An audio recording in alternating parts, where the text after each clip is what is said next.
So, mga kapatid, dapat tayong magpakumbaba sa Diyos sa kamay ng isa't isa. Amen ba? Amen. Hand one another. Hindi lang yung ikaw lang ang nakakaramdam. Dapat magkaisa tayo. Lahat tayo. Christian-minded, mga kapatid, mababa ang kalooban.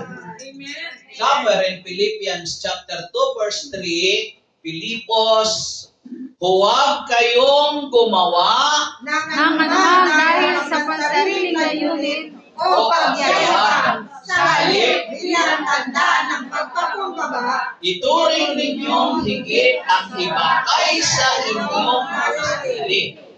pagmalakihan ninyo ang kapakanan ng iba, At hindi lamang ang sa inyong sarili. naway Magkaroon kayo ng kaisipan na tulad ng kay Kristo Jesus.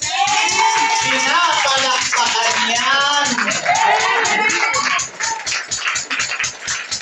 Now, put it in your imagination. Kung lahat tayo dito at tulad na ng isip ni Kristo, ano kaya ang nagaganap? Walang kaguluhan, mapayapa. Walang kaguluhan, Mapayapa. mayroon kapayapaan, may unity, may pag-ibig. Sige, Max. Dito, May kaayusan naririnig ng ko kayo. pag-iisip. Sa likod, wala akong narinig.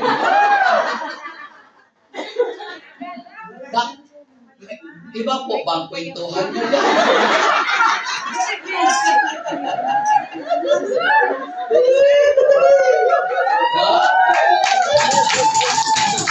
Ano? Pag yung ating isipan, naisipan na ni Jesus.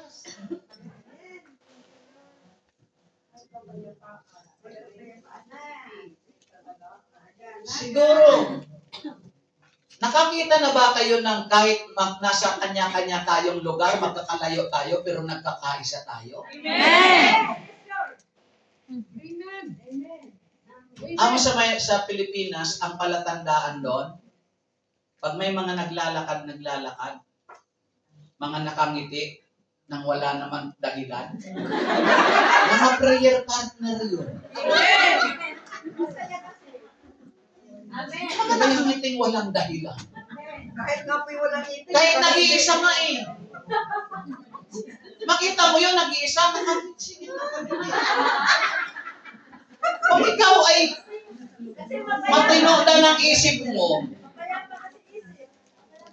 makikisa lang ka din sa kanya. Pero kung corrupted ang isip mo, nakakita kang nag-iisa na nakangiti, umahalakhak pa, ang isip mo, akala mo siya yung may tama. Ang hindi mo alam, ikaw. Anong ako? Ikaw.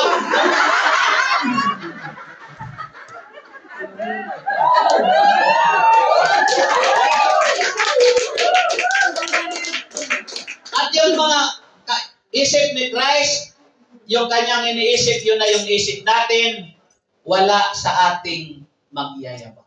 Amen. That's a humble mind. Amen. Hindi naman yung false humbleness. Sister, ang ganda mo ngayon. Hindi nga eh. Akala mo lang yun.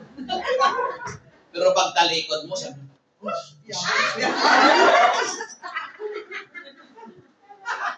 you know how to acknowledge, appreciate, everything. Walang nilalang ang Diyos na pangit. Amen. Ugali, mayroon. At pati isipan, mayroon. Kaya inaayos natin yan, mga kapatid. Yan pating isip, walang pwedeng makadetect niyan maliban si Lord. Amen! Pwede yung isip ko, baliktarin ko. Ang naiisip ko, kanan. Pero ang kilos ko, kaliwa. O ano ang kilos ko? O, alam niyo bang iniisip ko? Iniisip ko ano? Pag ganito ako, ano ang iniisip ko? Naglalakad. Hindi niyo alam kung anong iniisip ko. Kaya ako nag-iisip, hindi ako naglalakad. Paatras ako. Ang iniisip ko paatras, pero ang kinikilos ko paabante. Bakit? Alam niyo bang iniisip ko? O yun nga, hindi nga tayo nagkakaalaman ng isipan. Kaya napakadelikado ng isip na yan. Kaya bago ka magsalita, bago ka gumawa, mag-isip-isip, 1, 2, 3. Mag-isip-isip, 1, 2, 3. Mag-isip-isip, 1, 2, 3. Ano?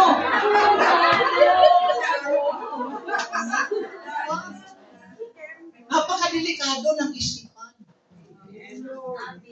Kaya yan ang masyadong magkasama yan ng heart, mga kapatid, na masyadong nais ni Lord, ayusin natin. Christian mind should be is a ready mind. Amen ba? Alert. Hindi alert. Alert. Ready. A ready mind, one eager to accept truth. Alam, tama. Kung binintangan ka, pero alam mo, tama yon. Because you have a ready mind, one eager to accept truth. Kung totoo yon, your mind accepting it. Amen. Hindi ka mangangatwiran. Amen. Amen po ba? Isang handang isip, isang sabik na tanggapin ang mga katotohanan. Because the Word of God is all truth, ready you to accept. Amen. Because you have a ready mind. Amen po? Amen. So hindi ho tayo nag-create ng basta salita ng Diyos. This already written. The Rema and the Logos ng salita ng Diyos. Yan na yan ang nakasulat. Kaya tanggapin natin kung ano ang nakasulat. Amen. Mas bukas ang ating isipan. Mga Gawa, 17, 11. Mas bukas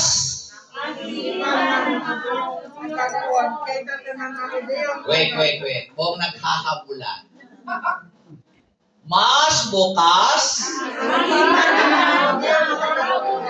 Ganoon kaysa mga Hudyong taga-Tesalonika. May pananabik silang makinig sa mga paliwanag ni Pablo at sinasaliksik nila araw-araw ang mga kasulatan upang tingnan kung totoo nga ang sinasabi niya. Amen. Pinakinggan nila si Pablo. Pinakinggan nila si Paul. Amen. Pero pagkatapos nilang pakinggan si Paul, mga kapatid, si Papa Paul, kala niyo Papa Piolo. Hindi kayo nakontento doon. Hindi kayo makontento doon. Huwag kayong masiyahan doon. Pag-uwi nyo sa inyong kanya-kanyang lugar, you can study. You can review. Pag nilay-nilayan nyo muli. At kung wala kayong kopya, kasi hindi nyo na-copy-paste, parang text lang yan. May mga review sa Facebook page. May mga napapanood. Nanonood ba kayo? Amen. Kaya pala, ang nakikita kong nag-share, 2, ang view, 4. Yan, nakikinig nga kayo. Nanonood nga kayo. Okay? So yan, mga kapatid sa Panginoon. Binulay-bulay pa nila. Pinag-aralan pa nila. Nireview pa nila. Palakpakan natin ang Diyos.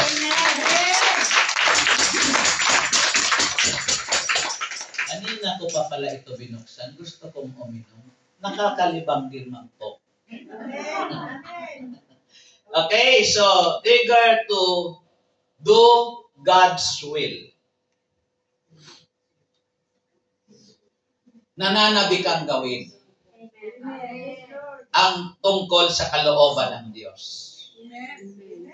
Amen ba? Amen. 2 Corinthians chapter 8 verse 12, For if there is First, a willing mind. It is accepted according to what one has, and not according to what he does not have. So ano yung mayroon ka, hindi kung yung anong wala ka. Amen po ba? Amen. For if there is first a willing mind, nais ba ng isip mo? Gusto ba ng isip mo? Yung mga matinong isip, laging may eagerness yan. Think about God. Amen. Ganyan ang matinong isip. Nag-iisip muna bago mag-email. What Christian's mind should be is a convinced mind. Ano ang convinced? Kumbinsido. Oo nga. Sinabi bang Kastila? Convinced. Satisfied. Kumbinsido. Mga kapatid. Fully convinced of God's faithfulness. Yung convinced mind, fully convinced of God's faithfulness, kumbinsido ka sa katapatan ng Diyos. Amen. Dahil yung mind mo, kumbinsidong tapat ang Diyos, ano man ang kahilingan mo, tapat ang Diyos sa kahilingan mo. Kumbinsido ka na gagawin ito ng Diyos sa iyo.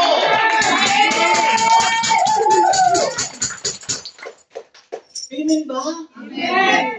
Sayang nga lang wala kayong lahat sa plot kanina. Napakaganda ng reveal ng Diyos sa amin. It's all about the aquarium. Tayo ay nilagay ng Diyos sa aquarium.